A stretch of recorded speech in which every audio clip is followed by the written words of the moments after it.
Hello and welcome to Zimstate Media.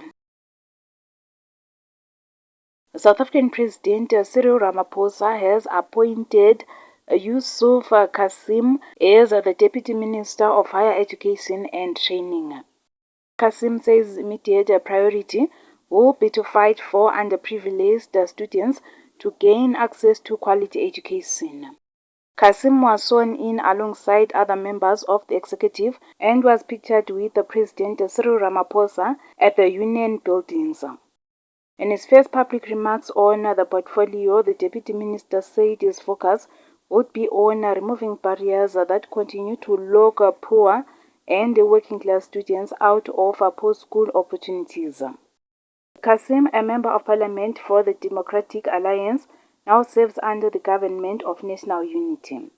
The Higher Education and Training portfolio oversees universities, TVET colleges, community education and training colleges, and the National Student Financial Aid Scheme, NSFAS.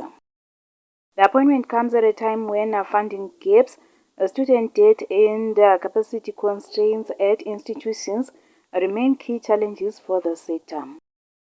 For more stories, please do like and subscribe.